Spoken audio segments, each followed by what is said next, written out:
Hi friends, UPSC civil services pass అవ్వడానికి ఎన్ని సంవత్సరాలు పడుతుంది, అసలు ఎన్నేళ్ళు చదవాలి అని ఎక్కువ మంది అడుగుతున్నారు. అంటే నేను ఈ వీడియోలన్నీ ఎందుకు పెడుతున్నానంటే, ఈ రీల్స్ అన్నీ వాళ్ళు అడిగే ప్రశ్నలు ఉన్నాయి, అన్నిటికీ మనం ఒకసారిగా సమాధానం చెప్పకుండా ఎక్కువ మందికి చిన్నగా చెప్తే మీకు అర్థమవుతుందని చెప్పే ఉద్దేశంతో ఉద్యమంలాగా నేను మీకు అవేర్నెస్ కల్పించడం కోసం మాత్రమే ఈ వీడియోలు చేస్తున్నాను. మీరు దృష్టిలో పెట్టుకొని కొంచెం దీన్ని సపోర్ట్ చేయండి.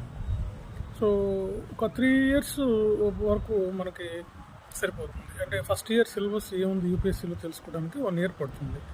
అక్కడి నుంచి మనం ప్లాన్గా చదివితే ఇంకొక 1-2 yearsలో మనం సక్సెస్ అవ్వచ్చు.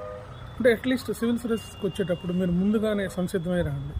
3 years వరకు టైం పడుతుంది, 3 years పడుతుంది సివిల్ సాధించడానికి. అంతేగాని ఏదో అట్లా వచ్చి ఇట్లా వెళ్ళిపోదాం అన్నట్టు కాకుండా 1 year కోచింగ్ మీకు దానికి 1 year పోతుంది, సిలబస్కి 1 year. అక్కడి నుంచి మీరు 2 years కష్టపడితే ఏదో ఒక ఇయర్లో మీరు సక్సెస్ అవుతారు. కాబట్టి దీనికి గట్టిగా భయపడాల్సిన అవసరం